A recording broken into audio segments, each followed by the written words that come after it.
Welcome to Toffee TV. It is the Everton News Daily. David Moyes has held his press conference ahead of tomorrow's game against Nottingham Forest.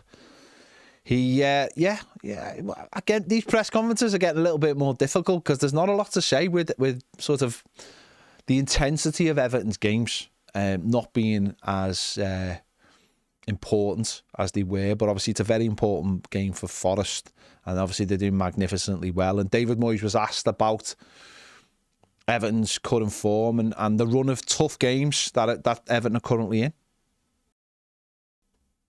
Yeah, I do. I really think that.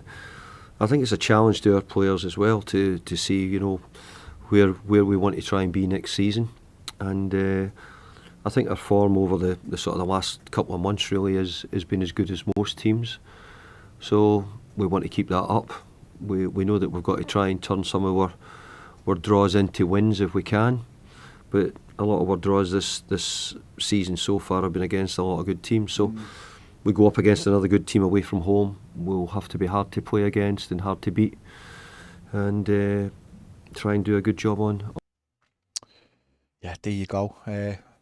He's enjoying seeing whether his squad is good enough for playing these big games, and obviously part of that is who will be available. And David Moyes was asked about the injury situation at Everton at the moment. Yeah. Well, unfortunately, Jesper's had a hernia operation yesterday, so that'll rule Jesper out probably for most of the season now. So that's disappointing for him and for us, because he'd started to show some decent form in the last month or so as well, and he was an important player for us. So Jesper out. We've got Miko back in the grass training. Dwight's back, still trying to get them up to speed, but certainly in and around things. Obviously a big blow for Jesper Lindstrom. Probably not going to see him again this season. Big blow for him, because he obviously wants to prove that he's worthy of a contract. And as you can see there, he put a message up on his social media after the operation, and we just hope that he gets back and has an opportunity, maybe even if it's just for that last home game, to be part of that home game and say goodbye to Goodison Park. I'm sure all of our players want to be part of that game, depending on, doesn't really matter whether they've been a player who's been a long servant or someone like Jesper Lindstrom, who is obviously just on loan and has played only a handful of games really for Everton. And on that, David Moyes has revealed this week that he'd really like to keep Seamus Coleman at the club as well for next season. Didn't go into too many details about whether playing or coaching, but certainly felt like, this was in an interview with Julia Bold over on Radio Merseyside, certainly felt like that he was leaning into the fact that he'd like him to remain as a player, because he actually said he wasn't sure whether Seamus would be a coach or not. So interesting on that. And obviously David Moyes, with it being this time of the season as well, was asked in the press conferences about the contract situation at the club. Yeah, we've started to look forward. No, we're first and foremost, the job's to make sure that we're a Premier League club. So if we weren't, then obviously things would be completely different. But I believe now that we've probably got enough points to be a Premier League club. Mathematically, that isn't completely correct. But we are starting to plan, starting to look forward. We'll talk about the players' contracts probably when we are mathematically safe, because then at least we can start to understand exactly what the finances will look like. So hopefully in a week or two's time we'll be able to start looking at players' contracts and what we're going to do. And do you think there might be some difficulty in trying to hold on to the likes of Jarrad Branthwaite? Good players will always be linked with moves away, I suppose, especially good young players as well. Yeah. But you have to remember, Jarrad Branthwaite's got a 3-year contract left. We've got 2 years and a year's option. So, if anything, Everton hold all the cards regarding that player, if you're mentioning him. But I have to also say, over the journey I've had it over many years at Everton, we've had to sell different players, from Wayne Rooney to Mikel Arteta, to Joe Lescott.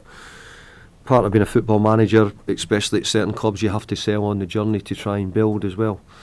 But I wouldn't think that Jarrad's one of the players that I would want to lose, that's for sure.